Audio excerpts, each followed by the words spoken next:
Assalamualaikum dan hai murid-murid tahun 5. Hari ini kita akan pergi lawatan ke beberapa buah tempat ataupun bangunan bersejarah yang ada di Malaysia. Jadi cikgu harap semua murid bersedia pakai tali pinggang sebab kita akan pergi melawat ke tempat tersebut bersama-sama.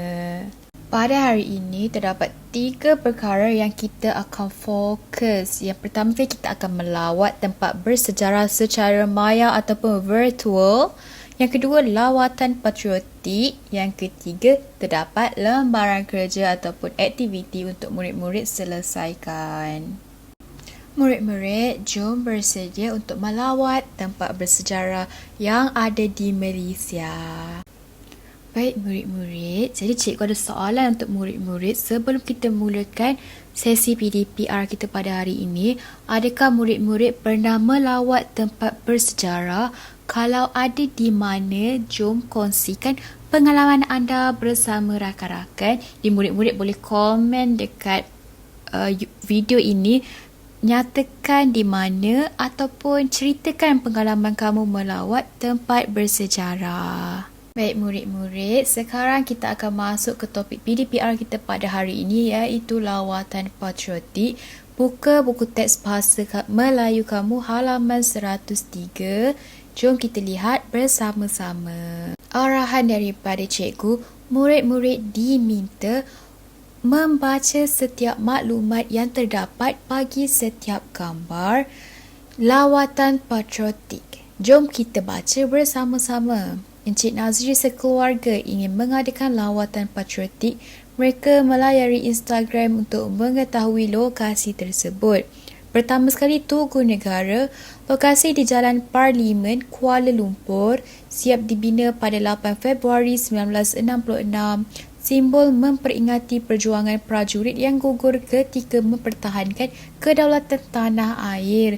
Jadinya 1966 ini sangat lama, cikgu pun tak lahir lagi masa ni. Memorial Pengisytiharan Kemerdekaan. Lokasi di Jalan Parameswara, Bandar Hilir, Melaka, dibuka secara rasmi pada 31 Ogos 1985. Sebuah memorial yang menyimpan dokumen dan artifak berkaitan dengan kemerdekaan. Istana Negara.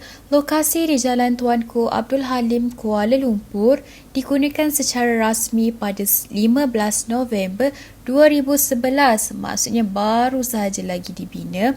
Simbol kedaulatan negara dan raja berperlembagaan serta prinsip kesetiaan kepada raja dan negara. Jadi, mana satu tempat ni yang murid-murid pernah pergi?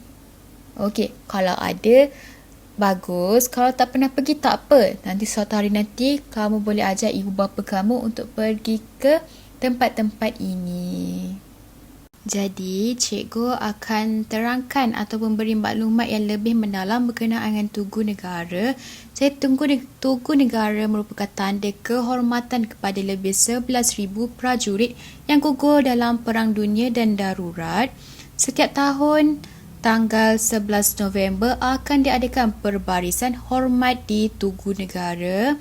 Dan seterusnya, setiap patung gangsa yang ada di Tugu Negara melambangkan pimpinan, getir, persatuan, siap sedia, kekuatan, keberanian dan pengorbanan.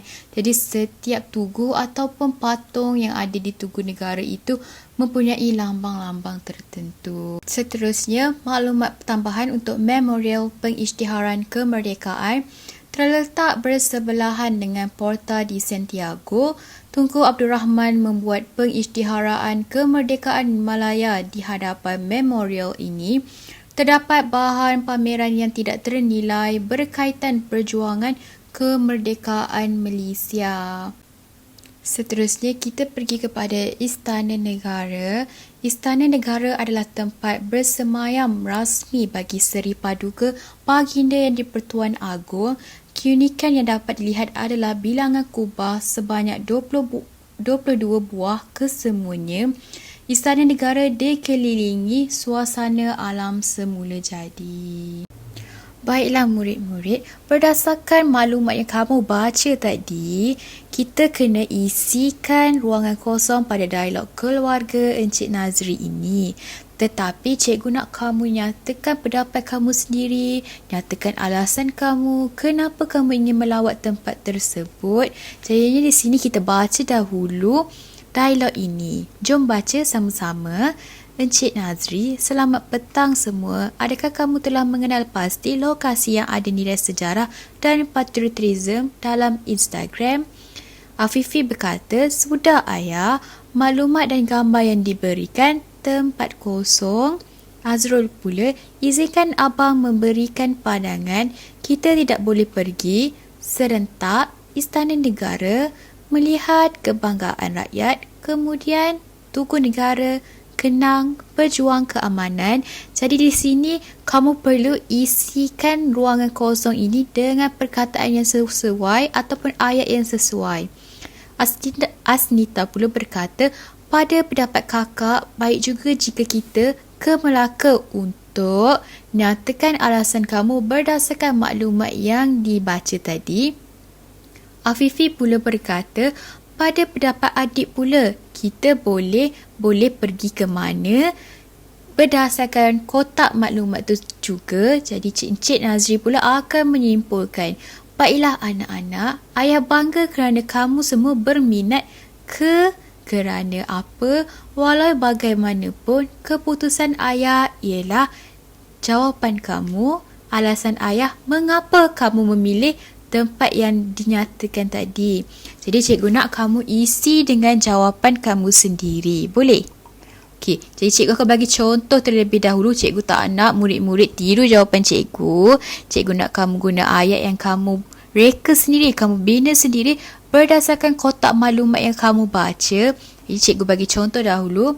Sudah ayah, maklumat dan gambar yang diberikan sangat lengkap dan membantu saya memilih tempat yang ingin dilawati. Kamu kena ubah ayat cikgu tau, jangan tiru ayat yang sama. Baik, izinkan abang memberi pandangan kita tidak boleh pergi. Jadi cikgu menyatakan, kita tidak boleh pergi ke tiga-tiga tempat serentak. Oleh itu, abang ingin pergi ke Istana Negara untuk melihat seni bina yang menjadi kebanggaan rakyat. Kemudian kita boleh pergi ke Tugu Negara untuk mengenang jasa prajurit yang telah berkorban untuk menjaga keamanan negara. Jadi ini merupakan ayat yang dihasilkan oleh cikgu berdasarkan perkataan ataupun frasa yang diberikan di sini. Seterusnya, pada pendapat kakak, baik juga kita ke Melaka untuk, jadi pada pendapat cikgu, kenapa cikgu ingin pergi ke Melaka? Kerana untuk melawat ke Memorial Pengisytiharan Kemerdekaan yang terletak di Bandar Hilir. Lokasi ini wajar kita lawati kerana bangunan ini dibina pada tanggal 31 Ogos 1985. Kita juga dapat melihat dokumen dan artifak berkaitan dengan kemerdekaan negara. Baiklah, jadi itu alasan cikgu kenapa cikgu ingin pergi ke Melaka. Seterusnya, Afifi pula menyatakan pendapatnya. Pada pendapat adik pula, kita boleh. Jadi, adik memberikan pendapatnya. Jadi cikgu nak kamu beri pendapat kamu sendiri ke mana kamu ingin pergi. Jadi cikgu ingin, jadi kita boleh pergi ke Tugu Negara untuk memberi penghormatan dan penghargaan kepada prajurit yang telah memperjuangkan negara. Jadi itu alasan cikgu. Jadi Cik Nazri, baiklah anak-anak, ayah bangga kerana kamu semua berminat ke mana, kerana walau bagaimanapun keputusan ayah ialah apa dan alasan ayah apa. Jadi jawapan cikgu, ayah bangga kerana kamu semua berminat ke tempat-tempat bersejarah di Malaysia kerana kita perlu berbangga dengan tempat-tempat ini. Walau bagaimanapun, keputusan ayah ialah melawat ke Memorial Pengisytiharan Kemerdekaan. Alasan ayah adalah untuk memberi kesedaran tentang kesusahan Malaysia untuk capai kemerdekaan pada masa lalu. Kita dapat melihat artifak berkaitan kemerdekaan Malaysia. Jadi, ini merupakan jawapan cikgu, pendapat cikgu. Cikgu pilih nak pergi ke memorial pengisytiharan kemerdekaan. Jadi kamu boleh pilih kamu nak pergi ke Tugu Negara ataupun kamu ingin pergi ke Istana Negara. Jadi kamu boleh bina ayat kamu sendiri dan hantar kepada cikgu. Baik, jadi sini cikgu lampirkan arahannya. Baik, cikgu rasa semua murid faham cara untuk mengisi ruangan dialog ataupun ruangan kosong yang terdapat dalam dialog keluarga Encik Nazri. Jadi arahan daripada cikgu, isi ruangan kosong berdasarkan maklumat yang diberikan. Murid diminta memberi pandangan dan memilih tempat bersejarah yang ingin dilawati. Murid diminta untuk menggunakan ayat sendiri untuk menyatakan pertimbangan dan membuat keputusan. Jadi cikgu nak kamu isi ruangan kosong tersebut menggunakan ayat kamu sendiri. Tadi kita dah tengok panduan cikgu ajar macam mana nak tulis. Jadi kamu boleh ikut tapi kamu kena ubah ayat menggunakan ayat kamu sendiri ya. Murid diminta merakam audio membaca dialog yang dihasilkan. Hantar rakaman kepada cikgu. Jadi cikgu nak kamu rakam suara kamu membaca dialog keluarga Encik Nazri tadi dan hantar rakaman kamu kepada cikgu menerusi WhatsApp. Sebelum akhiri PDPR, cikgu akan bagi latihan untuk kamu. Arahan cikgu, anda diminta untuk membaca petikan di bawah. Berdasarkan petikan, sila jawab soalan pemahaman yang diberikan. Jadi murid-murid diminta untuk membaca petikan ini, kemudian jawab soalan-soalan ini. Cikgu nak soalan nombor 4 ini kamu record audio kamu membaca jawapan kamu dan hantar kepada cikgu. Boleh? Okey, kalau boleh kita akhiri PDPR kita pada hari ini. Cikgu harap semua murid faham dan boleh melaksanakan tugasan yang diberikan dengan baik. Selamat maju jaya murid-murid. Bye.